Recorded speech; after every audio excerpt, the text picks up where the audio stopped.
Hi guys, so today what I want to do is just kind of show you how to plant something in a container. Most of you may know how to do this, you kind of don't really have any questions, but there may be somebody out there who needs a little information, so I thought I'd take a few minutes to share that with you guys. So the first thing is to have a container. Now I bought this one, but if there's anything around the house that you can use to put soil in, you can grow something in it. But one of the main things that you need to be aware of is that it needs to have a drain hole. And so I bought this pot at Walmart. It does not have any drain holes in it whatsoever. And there's even a picture on the bottom that tells you and shows you that you should put a drain hole in there. So in that instance, what you would do, have a drill with a bit.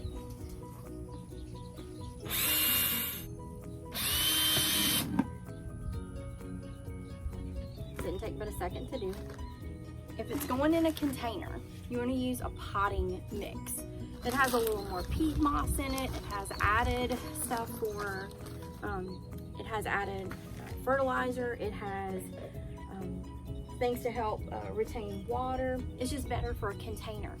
If you're needing to add soil to an existing flower bed or a garden box, something like that, you want to use a garden soil and not potting soil. But if you're doing a hanging basket, if you're doing pots and containers, things like that, then I would go ahead and go with a potting mix. This is a petunia, really pretty. It's called Honey. It's a super petunia. I thought it'd be really pretty. Kind of thinking Westlake. You want to make sure that it doesn't go too far down in the container. You want to make sure that it's going to sit up enough. So I need some more soil.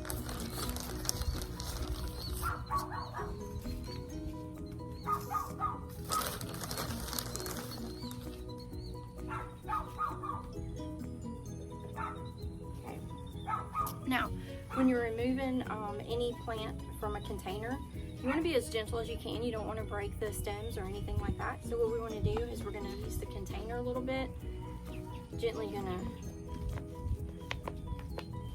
flip it over, and you can see all the roots. Now, in an instance like this, where it's kind of root bound, what I like to do is to just kind of break up the bottom of the roots. What this is gonna do is it's gonna stimulate growth. It's gonna tell these roots, hey, look, I've got plenty of room to grow, and I'm gonna spread my roots out and grow even more. So I like that height, but I still have space on the edges of the pot. So now I need to add more.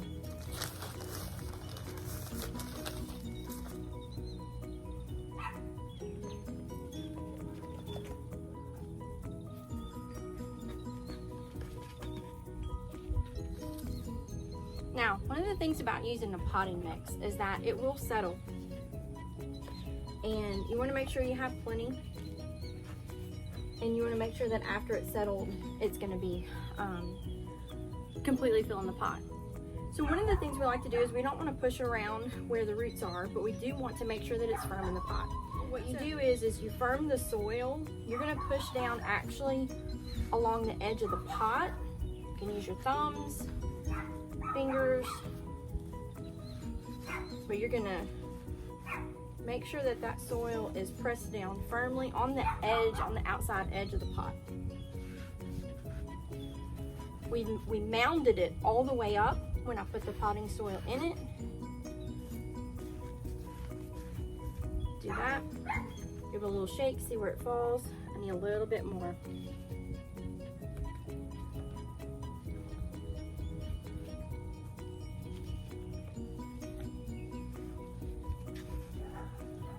Once it's potted, make sure you have a small lip of space up at the top of the container for water to collect. You don't want the soil to come all the way up to the top of the pot because it'll overflow and it'll push your soil out of the container, and you definitely don't want that. But that's all there is to it. Water it, keep it watered. Containers usually have to be watered a little more often, and watch it grow.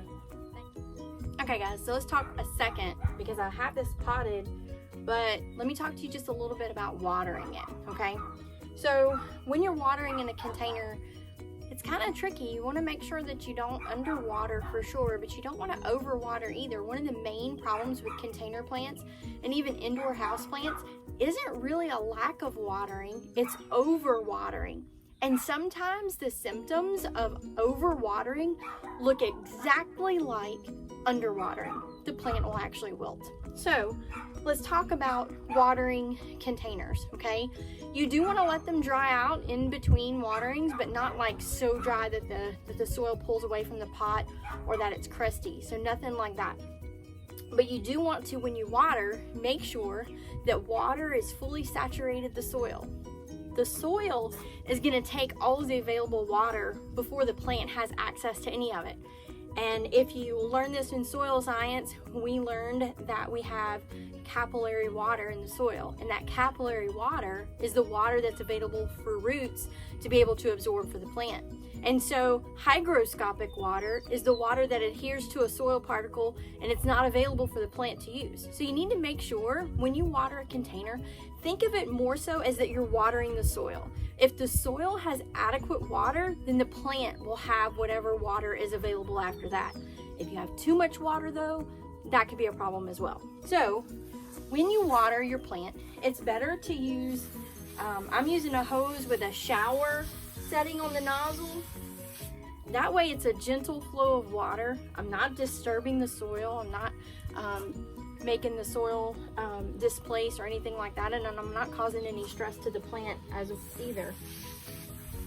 You should have enough space at the top of your pot so that if water does accumulate, it's not going to push the soil out of your pot. But what you want to do, water, allow it to soak in and continue to do so. And you're going to know when the plant has enough water when water actually flows from the bottom of our pot. Remember, we drilled some holes in there for that. But make sure that you water, check your plants often to see if they're needing water. The windier it is outside, the higher the temperature and the brighter the sunlight, the more water the plant's going to use. If it's cloudy, if it's been raining, things like that, they don't need as much water. So you're going to have to kind of gauge it. Be aware of the environment around your plant. Be aware of your plant.